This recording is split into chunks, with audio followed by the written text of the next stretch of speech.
예수님 주변에는 늘 사람들이 많이 있었어요. 병든 사람, 가난한 사람, 또 소외된 사람들, 또 죄인이라고 불려졌던 사람, 어린아이, 여인들, 또 인생에 많은 문제들을 가지고 있었던 사람들이 예수님을 찾아왔습니다.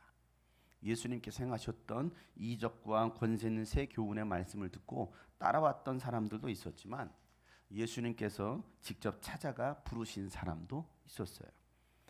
오늘 본문 말씀은 예수님을 따라왔던 수많은 사람들 중에 특별히 몇 사람을 택하시고 그들을 사도로 세우시는 굉장히 중요한 장면을 기록하고 있어요.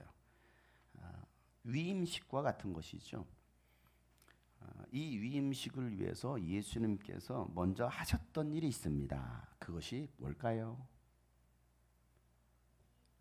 이 위임식을 위해서 먼저 예수님께서 하셨던 행동, 하셨던 일이 있어요.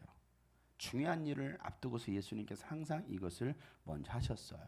그게 뭐예요? 기도라는 거예요. 기도. 오늘 읽었던 이 마가복음에서는 기록하고 있지 않지만 누가복음에서는 자세하게 기록하고 있습니다.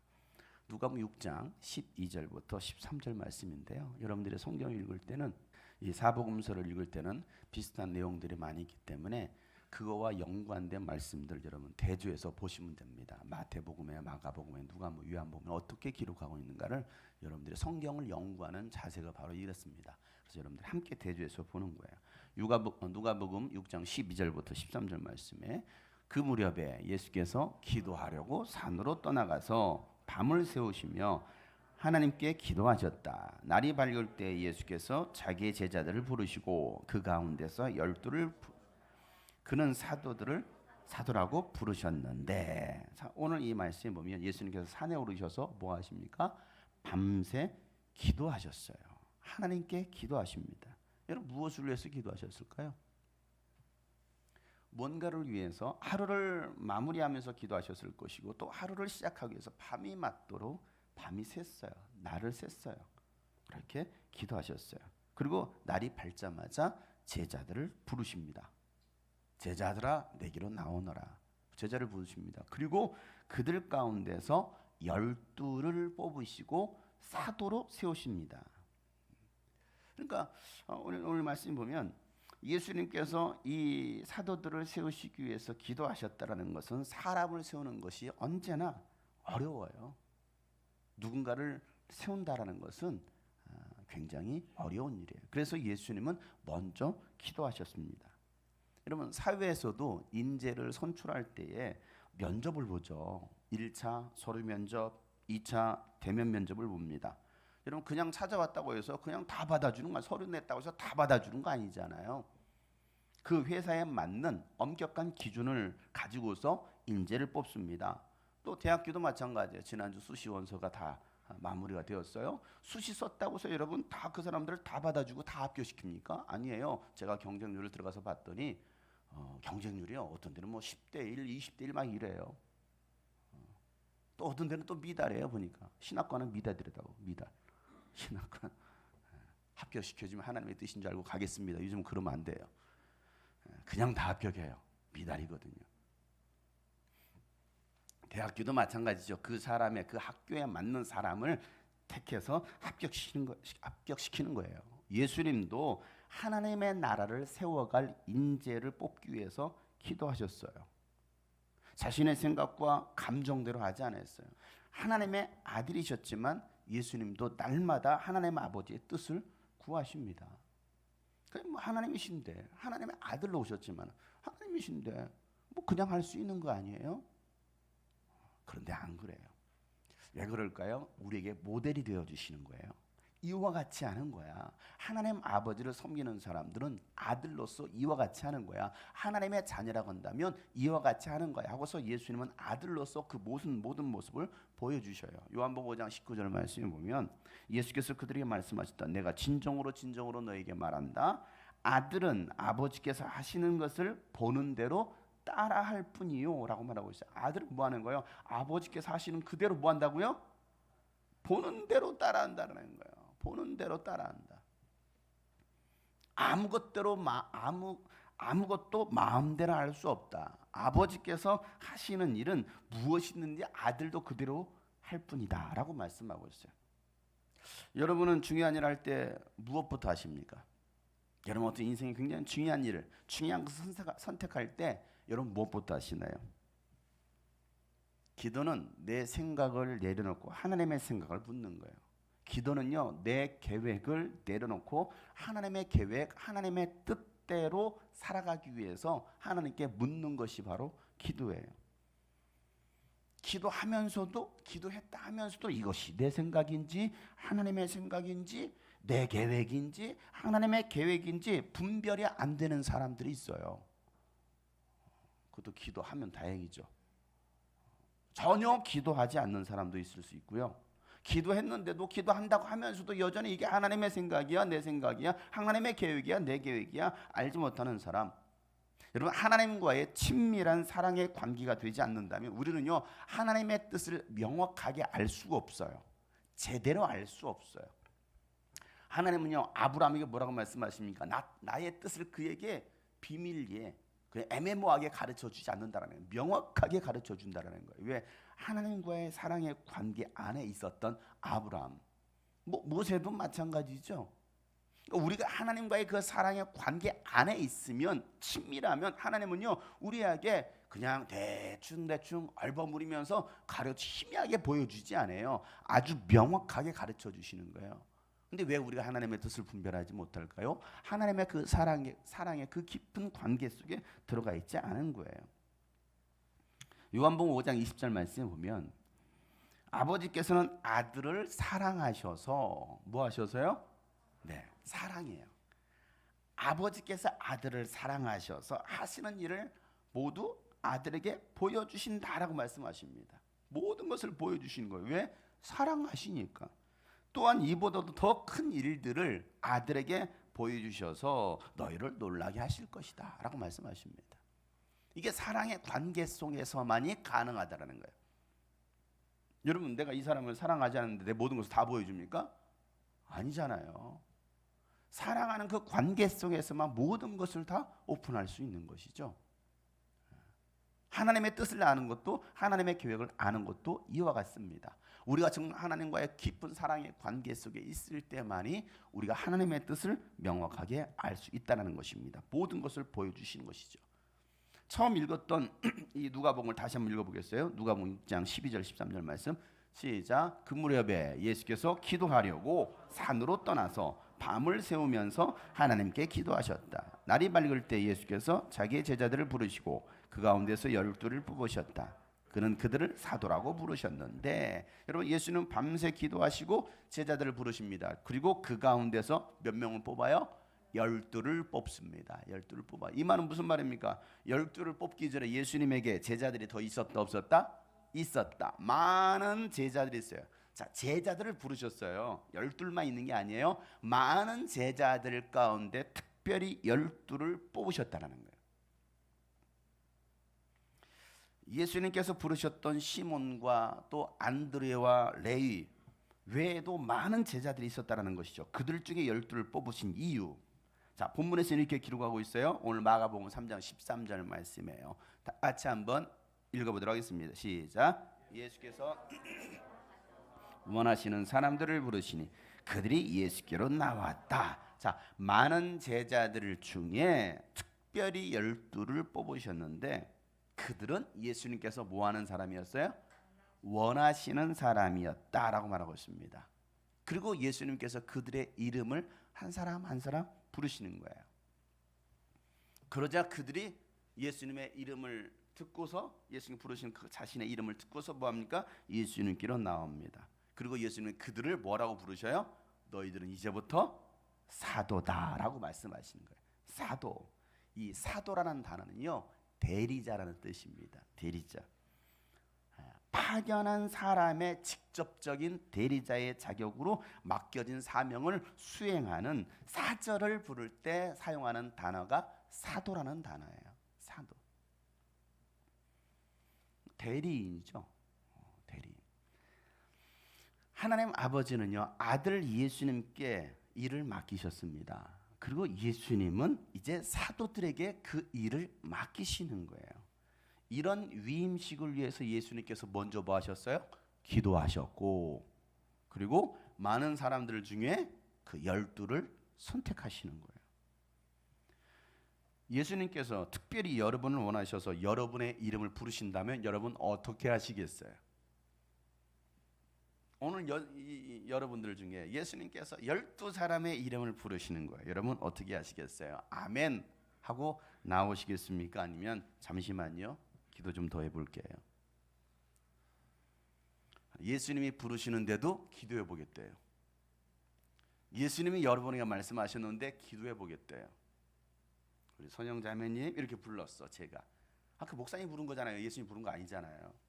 제가 예수님이라고 하지 않았어요. 기도해 볼게요. 기도해 보겠습니다. 그러다가 뭐합니까? 안 되면 사탄아 떠나가라. 예수님을 사탄으로 몰기 시작합니다.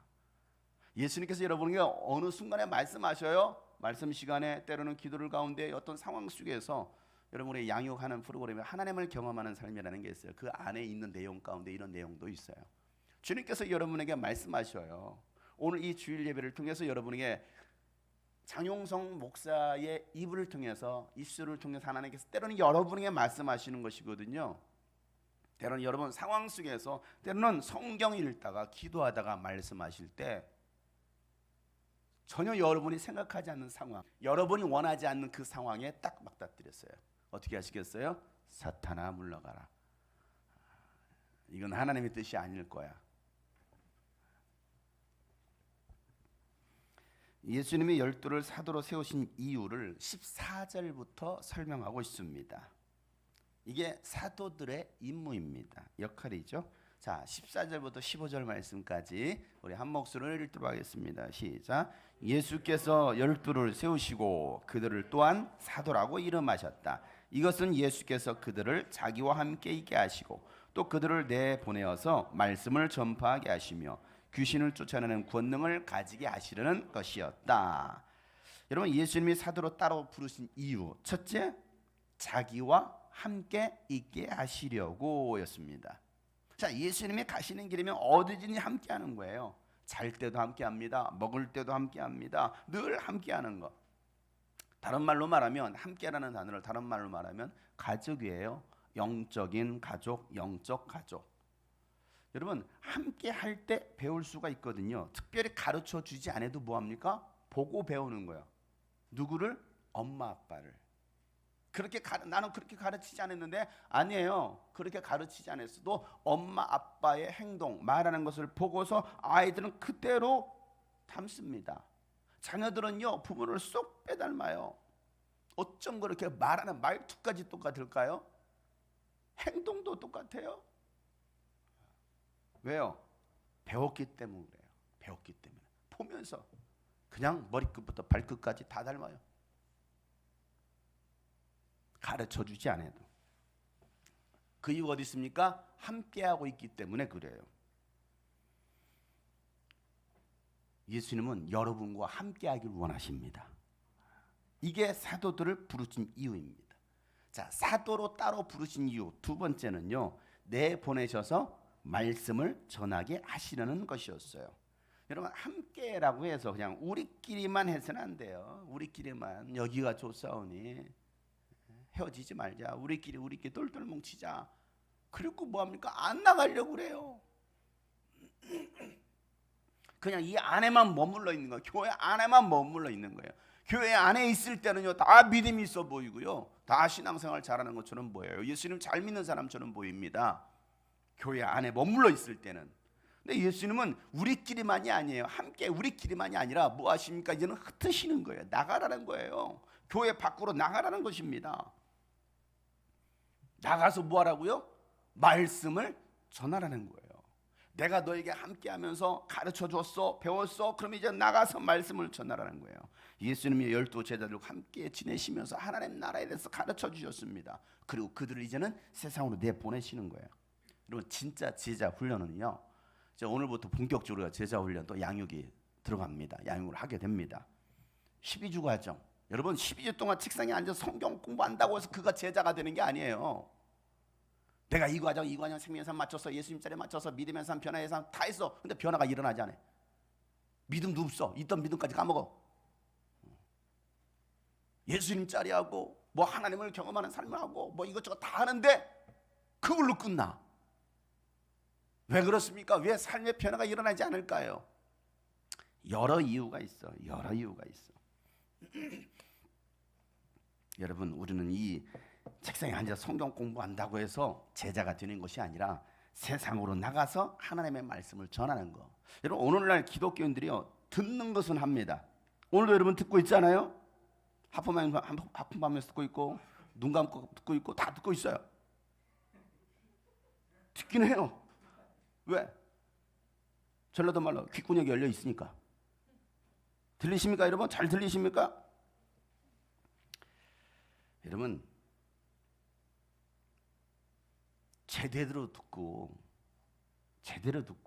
생각을 해야 되는데 듣기만 해. 멍하고 듣기만 해. 맹맹맹 돌고 있어. 듣기만 해. 생각을 하지 않아. 생각은 멈췄어.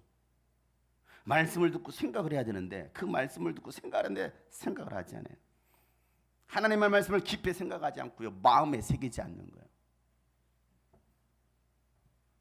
예수님이 제자들에게 하나님의 나라에 대해서 진리의 말씀을 풀어서 가르쳐 줘도요, 그들은 귀담아 듣지 않았어요. 그래서 엉뚱한 소리를 해댑니다. 제자들은요. 예수님께서 이렇게 말씀하시는데 그들은요, 엉뚱하게 받아들이는 거예요. 이해를 못하는 거예요. 그래서 예수님은요, 책망하십니다. 마가복음 8장 18절 말씀 보면 이렇게 말씀하시죠. 너희는 눈이 있어도 보지 못하고 귀가 있어도 듣지 못하느냐? 또 기억하지 못하느냐? 이렇게 말합니다. 이게 무슨 말입니까? 제대로 듣지 못해? 제대로 보지 못해? 기억도 못해? 오늘 말씀 끝나고 1시간 뒤에 여러분 오늘 들은 말씀에서 한번 나눠봅시다. 하나도 기억이 안 나요. 하나도 기억이 안 나요. 왜 그렇게 기억이 안 날까요? 생각하지 않는 거예요. 마음에 담아두지 않는 거예요. 하나도 잊어버리지 않으려고 내 마음에 새겨야 되는데 노트에다 뭔가 필기하는 것 같아. 그냥 그저 가는 거야. 남는 게 없어. 왜요? 마음에 가슴에 담아두지 않는 거예요. 예수님은요, 이사야 선지자의 예언으로 말씀을 깨닫지 못하는 자들에서 이렇게 말씀하십니다. 마태복음 13장 15절 말씀에 다 같이 한번 큰 소리로 시작. 이 백성의 마음이 무디어지고 귀가 먹고 눈이 감겨 있다. 이는 그들로 하여금 눈으로 보지 못하게 하고 귀로 듣지 못하게 하고 마음으로 깨닫지 못하게 하고 돌아서지 못하게 하여 내가 그들을 고쳐주지 않으려는 것이다. 하나님이 이와 같이 말씀하셔요. 왜 이렇게 말씀하실까요? 듣지 않으려고 귀를 닫아버린 사람이 있어요. 들어야 되는데 앉아서 들을 생각을 안 해. 마음을 닫고 있는 거예요. 마음이 굳어져 있는 거예요. 마음이 굳어져 있어. 하나님의 말씀을 받을 자세가 되어 있지 않아요. 사도행전 17장에 보면 베레아의 사람들은 데살로니가에 있는 사람들보다도 더 신사적이었다는 거예요. 고상하다는 거예요. 그들의 그 신사적인 고상한 것은요, 이렇게 멋있게 양복을 입고 뭔가 수트를 입었다고 해서 여러분 그가 고상한 게 아니라 하나님의 말씀을 들을 때 귀담아 듣는 거예요. 사도 바울을 통해서 뭐라고 말씀하시는가, 그 말씀이 하나님의 말씀을 제대로 전하고 있는가, 그 말씀이 그러한가 하여 그들은 가서 날마다 성경을 읽었다라는 거예요. 성경을 연구했다라는 거예요. 오늘도 여러분들이 이 말씀을 듣고 정말 목사님이 전하는 말씀이 정말 진리의 말씀이신지 하나님의 말씀이신지 예수 그리스도의 말씀을 바로 전하는지 여러분 듣고서 뭐 해야 됩니까? 가서 또 성경을 연구해야 돼. 또 읽어봐야 되거든요. 근데 이걸로 끝나는 거예요. 유튜브에 생중계되고 올라가도 안 들었도 한 번 듣고 끝났어. 한 번 들었으면 된 거 아니에요? 더 이상 성장이 없는 거예요. 발전성이 없는 거예요. 믿음의 변화가 일어나지 않는 거예요. 왜? 마음이 굳어져 있어요. 마음이 굳어져 있어요. 그래서 하나님은 이런 사람들을 고쳐주지 않으시겠다는 거예요. 고쳐주지 않겠다. 그래서 오히려 그들은 눈을 닫아버리고 귀를 닫아버리고 마음까지 닫히게 만들어버리겠다는 거예요. 고쳐주지 않으려고. 여러분 이건 비극이에요. 여러분 비극이에요. 아니에요? 비극이지 않아요. 여러분 공부를 못하는 사람의 특징이 있어요. 한결아, 혜림아 잘 들어라. 공부를 못하는 사람의 특징, 귀담아 듣지 않아요. 귀담아 듣지 않아요. 경청하지 못합니다. 공부를 잘하지 못한 사람 생각하지 않아요. 더 이상 생각하지 않습니다. 수학의 원리도 생각하면서 풀어야 되는데 생각하지 않는 거예요. 몰라, 어려워. 생각을 해야 되는데. 믿음이 바로 세워지지 않는 사람도 똑같습니다. 제대로만 들어도 가르칠 수 있고요, 전할 수 있어요. 제대로만 들어도. 그리고 그들에게는 하나님은 복이 있다라고 말씀하십니다. 요한계시록 1장 3절 말씀에 오면 이 예언의 말씀을 읽는 사람과 듣는 사람과 그 안에 기록되어 있는 것을 뭐하는 사람은, 지키는 사람은 복이 있다. 그때가 가까이 왔기 때문이다 말하고 있습니다. 자, 첫 번째 뭐라고요? 뭐하는 사람? 그 말씀을 읽는 사람. 성경을 읽어요. 예언의 말씀 읽어요. 그리고 듣는 사람. 그리고 지켜 행하는 사람이 복을 받는다. 이 말씀을 제가 항상 공부에 대입을 시킵니다. 읽는 것은 뭐냐? 미리 읽고 오는 거야. 예습하는 사람이에요. 자, 듣는 거 뭡니까? 수업 시간에 잘 선생님 말을 듣는 겁니다. 메모하는 거예요. 그리고 지키는 건 뭐예요? 집에 가서 또 복습하는 거예요. 가르쳐 보는 거예요. 그러면요, 공부 잘할 수밖에 없어요. 예습하지 않아. 현장에서 선생님 말씀 잘 안 들어. 복습이 어디 있어? 놀기 바쁜데. 여러분, 듣고 배웠으면 이제 나가서 해야 할 일은 말씀을 전파하는 거예요. 디모데후서 4장 2절부터 5절 말씀에 보면 바울이 디모데에게 했던 얘기인데요, 디모데에게 한 이야기로 듣지 마시고 오늘 여러분에게 하시는 말씀으로 들었으면 좋겠습니다. 다 같이 한번 시작. 그대는 말씀을 기회가 좋든지 나쁘든지 꾸준하게 해주십시오. 끝까지 참고 가르치면서 책망하고 경계하고 권면하십시오. 때가 이르면 사람들이 건전한 교훈을 받으려 하지 않고 귀를 즐겁게 하는 말을 들으려고 자기네 욕심에 맞추어 스승을 모아들일 것입니다. 그들은 진리를 듣지 않고 꾸민 이야기에 귀를 기울일 것입니다. 그러나 그들은 모든 일에 정신을 차려서 고난을 참으며 전도자의 일을 하며 그대의 직무를 완수하십시오 라고 말하고 있습니다. 여러분, 그대는 말씀을 선포하라는 거예요. 기회가 좋든 나쁘든. 아니, 지금 기회가 아닌가 봐. 기회가 좋든 나쁘든 뭐 하라는 거예요? 말씀을 꾸준히 전파하는 데 힘쓰라는 것입니다. 그리고 끝까지 참고 가르치래요. 책망하라는 거예요. 잘못해서 책망하라는 거예요. 그리고 또 뭐합니까? 경계하라는 거예요. 또 뭐합니까? 권면합니다. 자, 때가 이르면, 마지막 때가 되면 사람들이 뭐 할 거라는 거예요? 진리의 말씀을 받지 않으려 한다라는 것이죠. 진리의 말씀, 오히려 자신의 귀를 즐겁게 하는 말을 들으려고 자기 욕심에 맞춰서 스승을 찾는다라는 거예요. 목사를 찾아요. 성경 공부 가르쳐주는 사람을 찾아요. 자기 귀를 즐겁게 해주는 사람. 그래서 진리를 듣지 않고 어떤 이야기, 꾸며낸 이야기, 거짓된 복음에 귀를 기울입니다. 다 꾸며낸 이야기예요. 뭘로? 성경 가지고 여러분 얼마든지 속일 수 있습니다. 미혹할 수 있어요. 꾸밀 수 있습니다. 이단 사이비가 다 성경 가지고 만들어내는 거예요.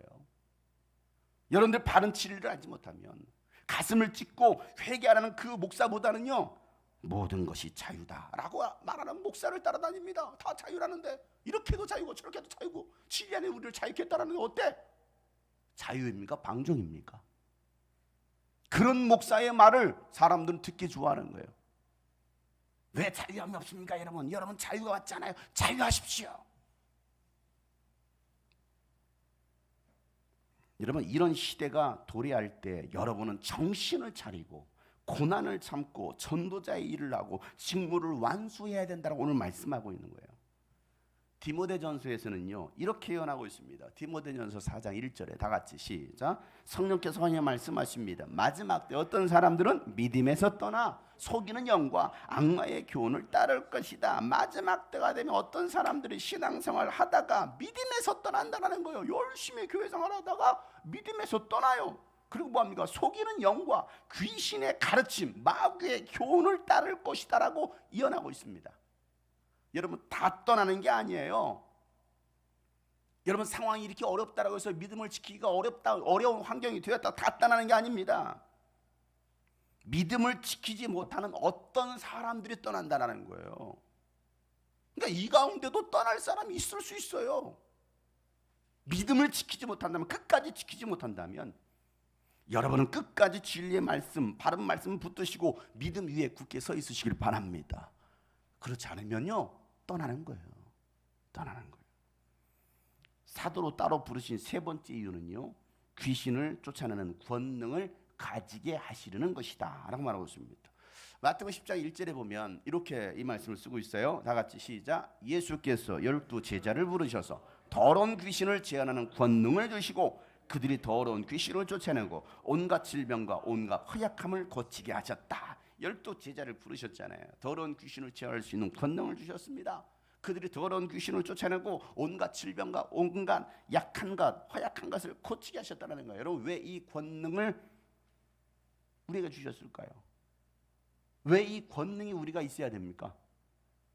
돈다발 주면 안 돼요? 백지수표가 주면 안 됩니까? 왜 예수님은 우리에게 이런 것을 주었을까요? 보이는 게 아니잖아요. 심지어는요, 이 마태복음 10장에 보면 야, 두보로도 가지고 가지 마, 전대도 찾지 마, 돈주머니 찾지 마, 그냥 가라는 거예요. 아니, 돈 주면서 보내면 얼마나 좋아. 근데 예수님은 그런 걸 주지 않았어요. 보이는 걸 주지 않았어요. 보이지 않는 걸 줬어요. 그게 뭡니까? 보이지 않는 영적인 권능을 주셨어요. 이 권능을 주신 이유가 어디 있어요? 귀신이, 악한 영들이 세상을 장악하고 지배하고 있기 때문에 그래요. 사람들 속에 들어와서 육체적으로 병들게 합니다. 영적으로, 정신적으로 병들게 하고 있습니다. 귀신은요, 하나님을 섬기지 못하게 합니다. 예배 생활 하지 못하게 합니다. 기도 생활 하지 못하게 합니다. 말씀을 듣지 못하게 하고 귀를 막아버리는 거예요. 또 눈을 감게 하는 거예요. 이게 귀신이 하는 일입니다. 말씀 시간에 습관적으로 눈 감는 사람이 있어요. 말씀만 딱 시작되면 눈 감습니다. 여러분, 드라마가 딱 시작되는 순간 여러분 눈 감습니까? 극장에 갔어, 영화 딱 시작하는 순간 눈 감습니까? 광고 시간은 다 봐. 습관적으로. 여러분이 좋아하는 일 할 때 여러분 습관적으로 눈 감습니까? 아니에요. 스스로 감는 게 아니에요, 여러분.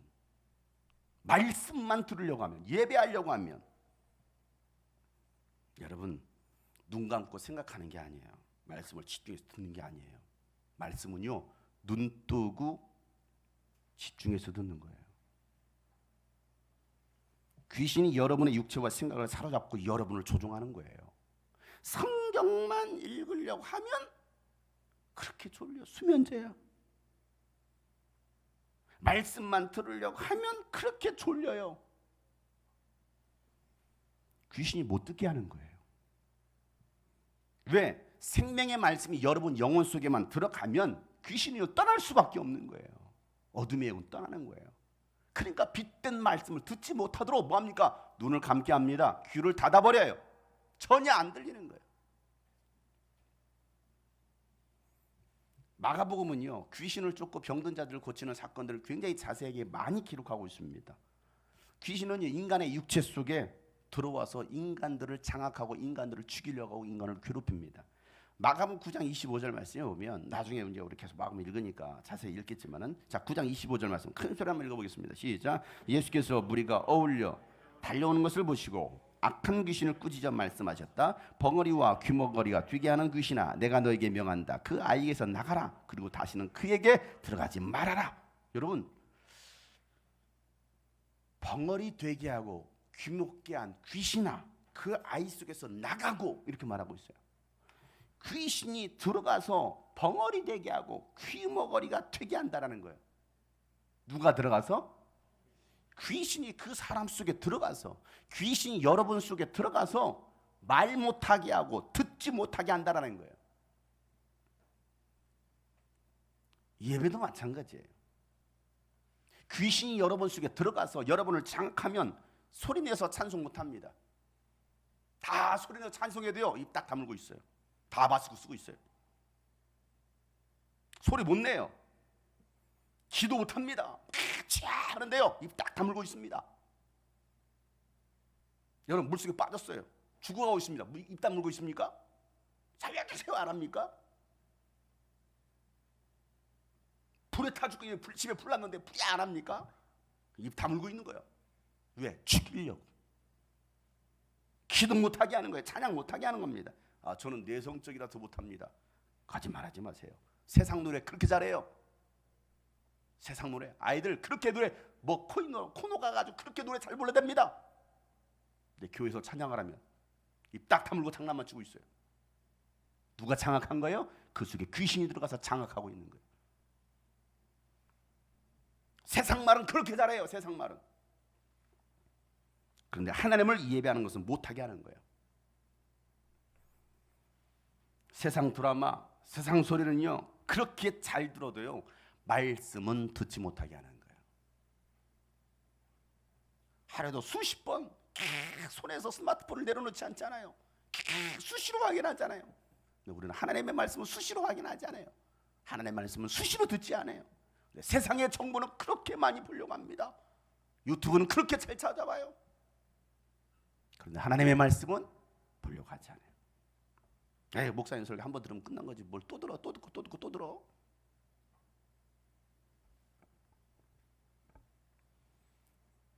여러분, 이렇게 귀신에게 사로잡혀 살아가는 사람들에게서 귀신을 쫓아낼 수 있는 권능을 주시려고 제자들을 부르셨어요. 여러분에게도 이와 같은 능력이 있습니다.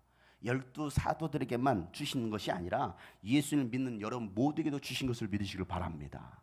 마가복음 16장 17절부터 18절 말씀에 우리 다 같이 큰 소리를 읽어보겠어요. 시작. 믿는 사람들에게는 이런 표징들이 따를 터인데 곧 그들은 내 이름으로 귀신을 쫓아내며 새 방언으로 말하며 손으로 뱀을 집어들며 독약을 마실지라도 절대로 해를 입지 않으며 아픈 사람들에게 손을 얹으면 나을 것이다. 아멘. 믿는 사람들에게는, 예수님 믿으시는 분들은 아멘 해보세요. 정말 예수님 믿으십니까? 그럼 이 말씀도 믿으십니까? 일부 신학자들은 이 말씀은 후대에 누군가가 삽입한 것이다. 그런 이것은 예수님의 말씀과 연관이 없다라고 말하는 주장하는 신학자들도 있어요. 여러분 신학자의 말을 믿으시겠어요? 성경을 믿으시겠어요? 믿는 자들에게 이러한 표적이 따르니 왜 그 말씀을 부인할까요? 능력이 없으니까. 이런 걸 행하는 사람들을 이단으로 몰아야 되니까. 그래서 이 말씀을 빼라는 거예요. 성경에서 빼라는 거예요. 그렇게 신학교에서 가르치고 있습니다. 저는 성경을 믿는 목사예요. 여러분 성경을 믿으시길 바랍니다. 믿는 자들에게 이러한 표징이 따를 것인지 표적이 따를 것인지 저희들의 내 이름으로 예수 이름으로 뭘 쫓아내며 귀신을 쫓아내는 거예요. 귀신을 쫓아내는 거예요. 여러분 귀신을 쫓아내는 사람이 이단이 아니라 못 쫓는 사람이 영성의 문제가 있는 거 아니에요? 영적인 능력이 없잖아요. 여러분 주변에 귀신 들린 사람이 있습니까? 다 데리고 오세요. 그리고 여러분이 쫓아주세요. 뭐 문제 있어요? 다 데려오세요 교회로. 여러분이 쫓아주세요. 문제 있어요? 인성에 문제 있어요? 영성에 문제 있어요? 여러분이 쫓다 안 되면 데리고 오세요. 제가 쫓아줄 테니까. 왜 못합니까? 왜 못 쫓습니까? 성경을 믿는다면 다 데리고 오세요. 귀신 들린 자, 병든 자 다 데리고 오세요. 여러분이 쫓으세요. 아이고 내가 어떻게 쫓아 이걸. 내가 어떻게 쫓아. 경찰이요. 강력반 형사님이 총도 차고 다 찼어. 전기 이거 다 찼어. 근데 강도가 있는 거. 내가 어떻게 해? 무서워. 내가 어떻게 쫓아 저 강도를. 무서워. 강력반 형사예요? 여러분들은 강력반 형사예요. 여러분들의 무기가 다 들려 있다고요. 말한다면 쏴 죽여요. 쏴 죽여. 예수 이름으로 쫓아내라는데 나는 못해요. 나에겐 그런 능력이 없어요. 나는 못해요. 그러니까 귀신들이 여러분을 보고 조롱하는 거예요. 비웃는 거예요. 야 나는 바울도 알고 예수도 안 돼. 네가 뭐냐? 네까지 이게 뭔데 나를 쫓아오고서 뭐합니까? 그냥 옷을 홀라당 벗기고 그냥 숙사를 두드러 패고 쫓아내는 거예요. 오히려 귀신을 쫓는 게 아니라 귀신에게 쫓김 당하는 인생들 교회 안에 많다니까요. 목사들은 다 그렇습니까? 다 쫓아요? 능력 있어요? 아니요. 없으니까 있는 사람들을 막 이단시하는 거예요. 잘못됐다고 말하는 것이죠.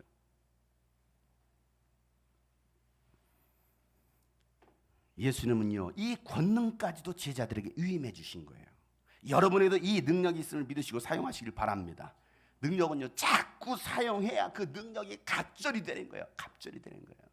다 한번 선포하겠습니다. 나에게는 예수 이름의 능력이 있다. 나에게는 예수 이름의 능력이 있다. 자, 좀 하세요. 확신을 가지고서 능력 있게 좀 하세요. 예수 능력 있대. 나는 공부 잘하는데. 나는 학교 갈 거다. 연구 없다. 뭐 이거예요? 다시 나에겐 예수 이름의 능력이 있다. 시작. 시작. 그래, 예수 이름의 능력 있는 사람, 예수 이름으로 귀신아 가라. 시작. 그래서 가겠습니까? 여러분 집에 지금 도둑놈이 들어왔는데, 추석에 명절이라고 여러분 털로 들어왔는데 귀신아 가라. 가라. 가겠어요? 다시 여러분 속에도 있을 수 있어요. 있다라고 말하기는 좀 그렇고, 또 괜히 또 시험 들까? 있어. 내 속에도 있고 여러분 속에도 있어요. 자, 선포하세요. 예수 이름으로 귀신아 가라. 3번 큰 소리로 시작. 예수 이름으로 귀신아 가라. 예수 이름으로 귀신아 가라. 여러분 예수 이름의 권능을 사용하시길 바랍니다. 예수님은 12 제자의 이름을 부르십니다. 자, 16절부터 19절 말씀이에요. 다 같이 시작. 예수께서 12를 임명하셨는데 그들은 베드로라는 이름을 덧붙여 주신 시몬과 천둥의 아들을 뜻하는 보아너게라는 이름을 덧붙여 주신 세베대의 아들들인 야고보와 그의 동생 요한과 안드레와 빌립과 바돌로메와 마테와 도마와 알페와 아들 야고보와 다데오와 열혈장원 시몬과 예수를 넘겨준 가룟 유다이다. 아멘. 12명의 명단이 딱 나왔어요. 그들의 이름. 12명의 12 제자 이름 다 외우시는 분? 이수라 선생님? 외우신다고요? 12 제자 이름을 다 아시는 분? 빨리빨리 해보세요. 네, 역시 우리 성도는 똑똑해요. 다 아셔. 자, 12 제자의 이름이 정확하게 기록됩니다. 자, 시몬이라는 사람에게는 어떤 이름을 덧붙여줬어요? 네? 예, 방금 읽었잖아요. 게바라는 이름, 베드로라는 이름을 붙여줬습니다. 시몬이라는 이름의 뜻은 듣다라는 뜻이에요. 듣다. 게바, 베드로는 뭡니까? 반석이라는 뜻입니다. 그래서 시몬을 페트로스라는 이름으로 바꿔주셨어요. 흔들리지 않는 반석 같은 사람이 되어라 라고 말씀하셔요. 흔들리지 마라. 흔들린 장면이 어디서 나왔습니까? 너 예수님의 제자지? 아니, 흔들리고 가는 거야. 그러니까 더 이상 그러지 마. 이제 흔들리지 마 라고 말씀하는 거예요. 자, 야고보와 요한에게는 어떤 별명을 붙여줍니까? 천둥의 아들 보아너게다. 너는 보아너게야. 천둥의 아들이야. 여러분 왜 이런 별명을 붙여줬을까요? 천둥이 뭔 줄 알아요? 천둥.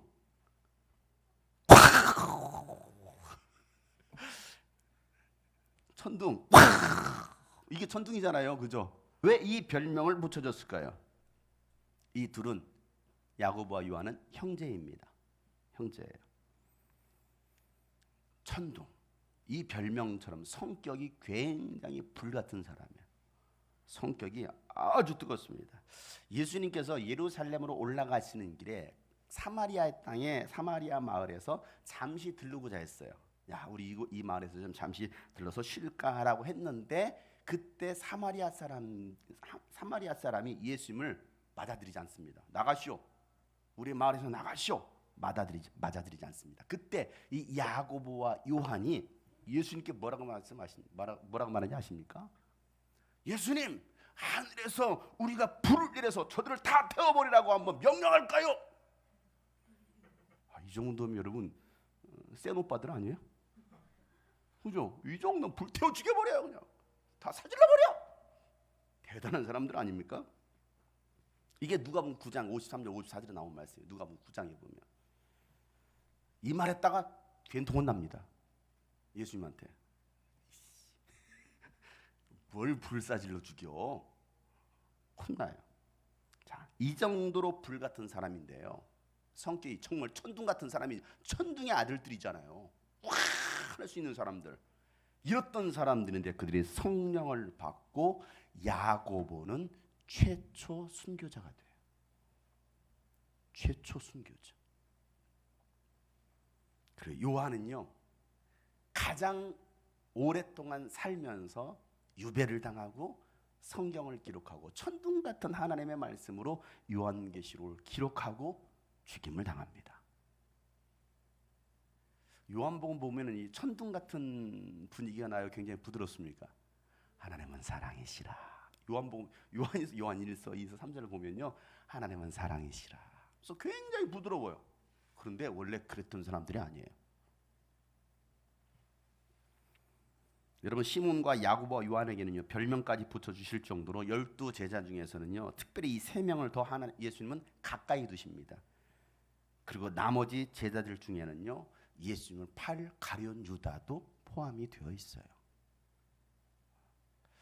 아셨을 텐데 몰랐을까요? 아셨을 텐데 예수님은 가룟 유다까지도 12 제자 안에 집어넣습니다. 사랑하는 성도 여러분, 오늘도 예수님은 하나님의 일을 위해서 여러분을 찾고 계시고 여러분의 이름을 부르고 계십니다. 그리고 여러분, 이 우리 성도들 가운데는 베드로도 있고요, 야고보도 있고 요한도 있습니다. 또 열심당원이었던 시몬도 있고 가룟 유다도 있을 거예요. 그러면 여러분은 저에게 묻겠죠. 가룟 유다가 누구입니까? 저도 몰라요.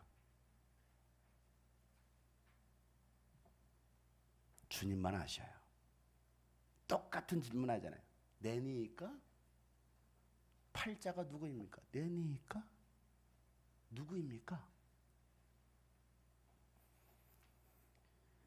예수님은 여러분과 함께 하시려고 여러분을 주님이 꿈꾸신 교회로 부르셨어요. 많고 많은 교회 중에 죽금 가족으로 부르셨어요.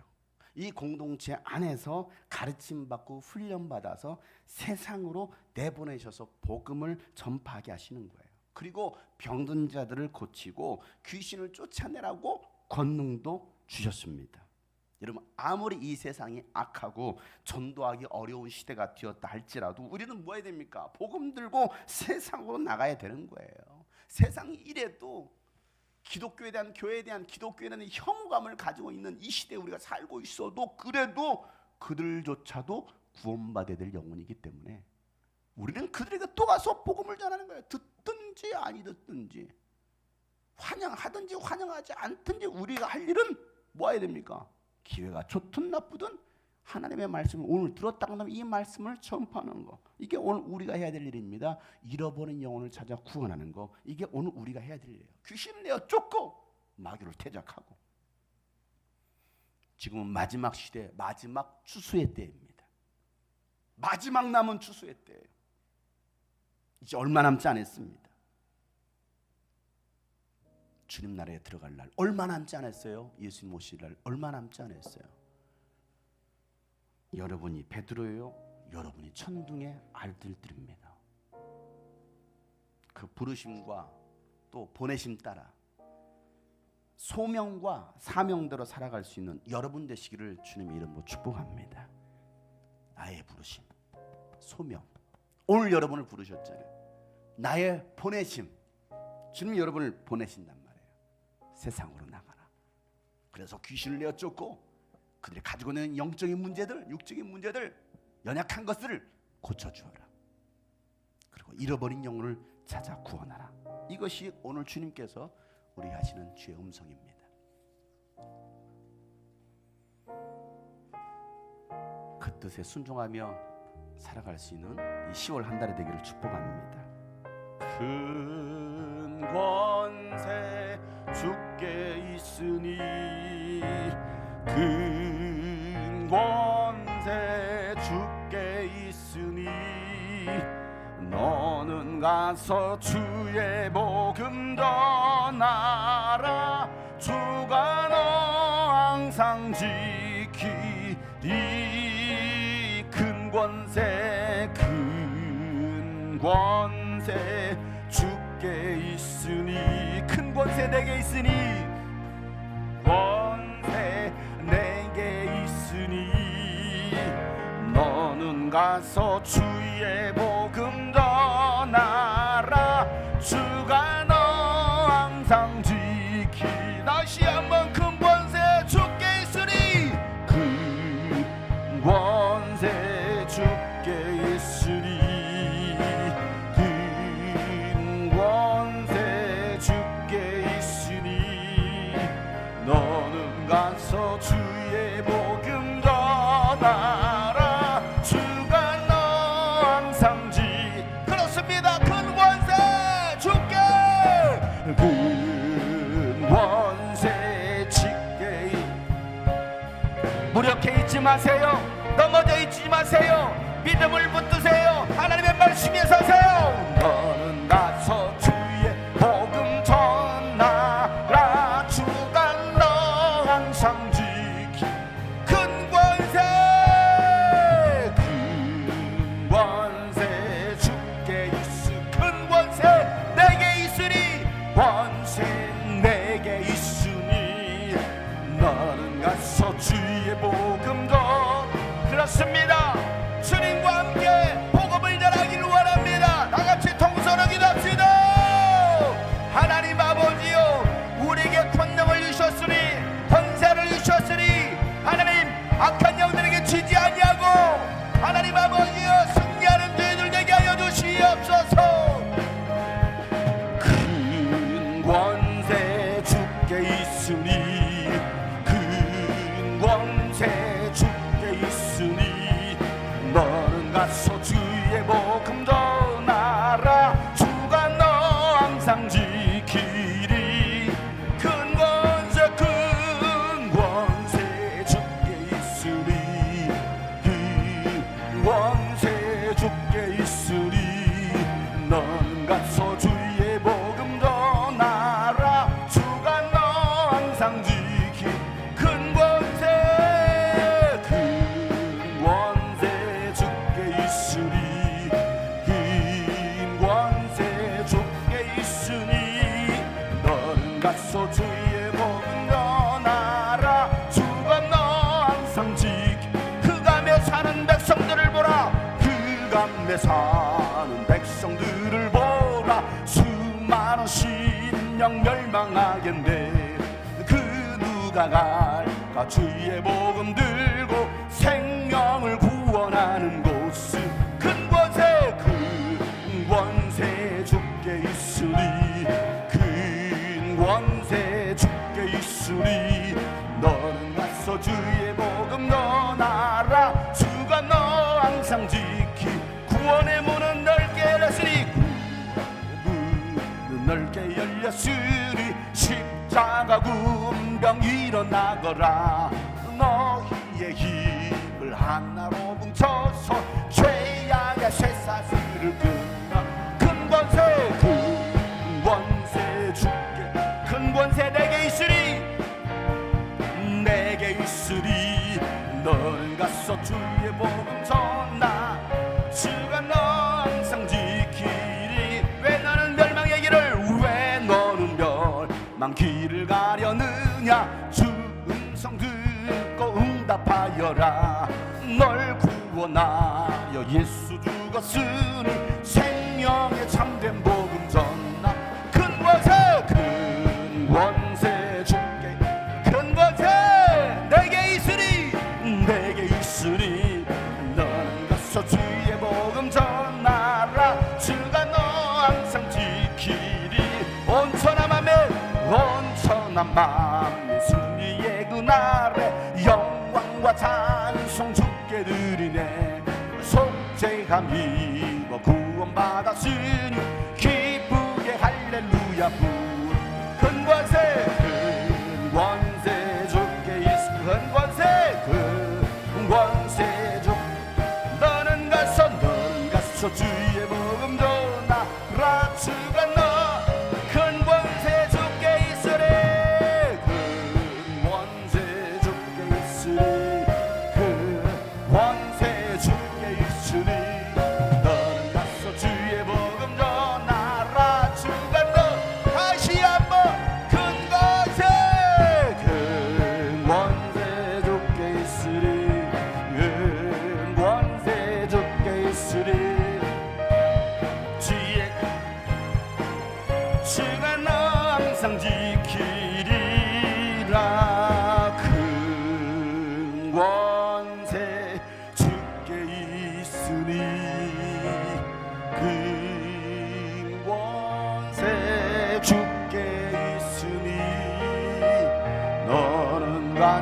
주의 복음 전하라. 주가 너 항상 지키리라.